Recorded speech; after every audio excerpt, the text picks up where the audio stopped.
Un ottimo modo per smaltire gli albumi è preparare la pasta fresca e oggi quindi vi offro i ravioli di pasta fresca senza glutine, senza miscele industriali e senza maizena. Seguitemi in cucina e vediamo come li ho preparati.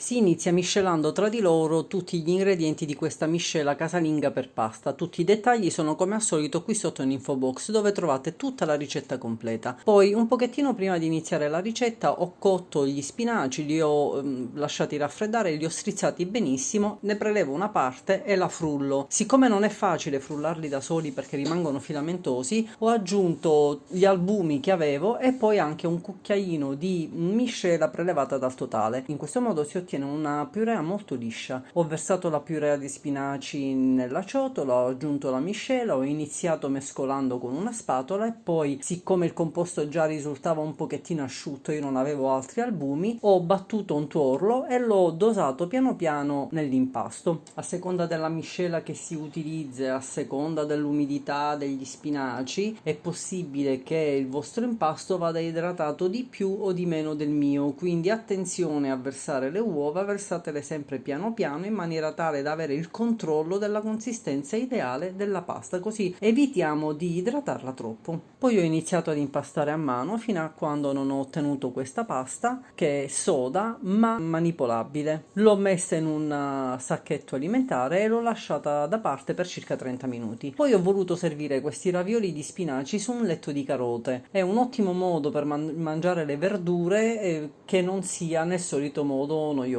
Quindi ho lavato le carote, ho tolto le estremità, le ho tagliate a pezzetti, le ho versati in una casseruola, ho aggiunto un pochettino di acqua, poi dell'insaporitore oppure del sale. Questo è lo stesso insaporitore che ho fatto tempo fa. Vi metto il video qui sotto in info box nel caso in cui vogliate prepararlo anche voi. E ho lasciato cuocere le carote fino a quando non sono diventate tenere e le ho lasciate leggermente intipidire. Nel frattempo ho preparato il ripieno dei miei ravioli, ho preso gli altri spinaci che avevo tenuto da parte, li ho tritati finemente al coltello, li ho versati in una ciotola e ho aggiunto la ricotta che avevo fatto scolare in un setaccio. Non deve essere troppo morbida. Ho aggiunto un po' di sale, un po' di pepe, dei cucchiaini di formaggio grattugiato, scegliete il formaggio che più preferite. Poi, siccome la ricotta era ancora un po' troppo morbida perché non era una ricotta ben asciutta, per farla rassodare un pochettino ho aggiunto un cucchiaino di pangrattato, ne basta veramente pochissimo e la consistenza cambia drasticamente. A quel punto ero pronta per preparare la pasta.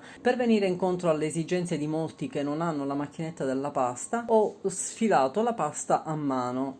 Ci vuole molto più tempo, credo il doppio del tempo, non si ottiene uno strato perfettamente omogeneo, ma si riescono a fare comunque dei ravioli perfetti, sono buonissimi, sono forse un tantino più spessi rispetto a quelli fatti con la macchinetta della pasta. In ogni caso, se vi appassionate a preparare la pasta fresca a casa, vi consiglio di comprare una macchinetta della pasta, anche queste con la manovella, non devono essere quelle elettriche, basta una banalissima macchinetta dotata di manovella e con circa 50 euro, anche meno, ve ne siete usciti e ci state veramente molto meno tempo e il risultato è decisamente migliore. Comunque si procede in ogni caso allo stesso modo: si preleva una parte di pasta che abbiamo fatto necessariamente riposare, si infarina con poca farina di riso la spianatoia, si inizia a stendere la pasta, poi la si piega più e più volte su se stessa fino a quando non si ottiene uno strato omogeneo, il meno frastagliato possibile, perché più i bordi sono frastagliati più avremo dei ritagli che dovremo rimpastare e ricominciare tutto da capo. Quando si ottiene una sfoglia il più regolare possibile, si continua ad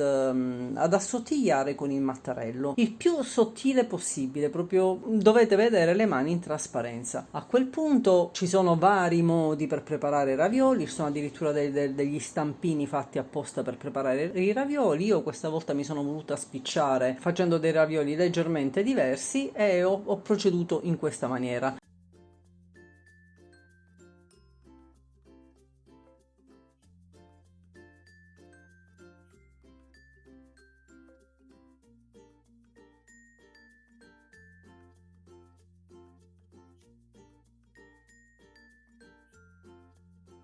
Ho ripiegato i due lati più lunghi della pasta verso il centro, ho preso il segno così da distribuire in maniera corretta la mia farcia.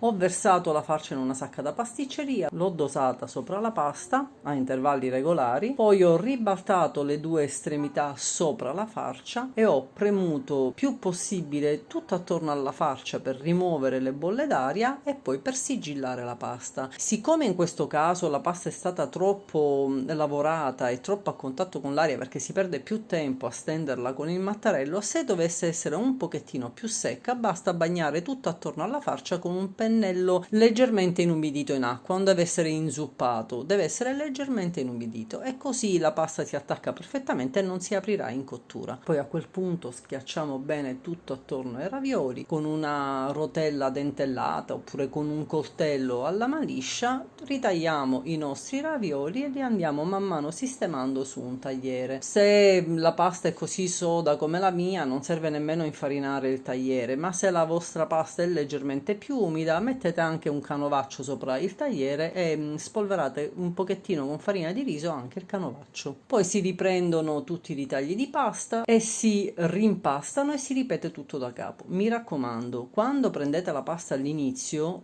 quel poco di pasta che dovrete poi lavorare, la rimanenza della pasta va sempre chiusa dentro il sacchetto di plastica e al riparo dall'aria, perché altrimenti la pasta secca troppo. Se dovesse capitare che invece ve la scordate fuori oppure che la pasta è troppo lavorata ed è un po' troppo secca, quando la andate a rimpastare vi inumidite le mani e rimpastate la pasta e vedrete che l'umidità delle vostre mani umide passa nella pasta e vi agevolerà nella formazione dei successivi ravioli. A questo punto i ravioli li potete conservare fino all'indomani in frigorifero, li potete cuocere subito, li potete congelare. Se li congelate metteteli uno a fianco all'altro e non sovrapposti sopra un supporto, poi una volta congelati li versate in un sacchetto per alimenti e li potete tenere fino al prossimo utilizzo. Se li cuocete subito dovete considerare 4-5 minuti di cottura a seconda dello spessore a cui è stata stesa la pasta, quindi non c'è una durata di cottura uguale per tutti.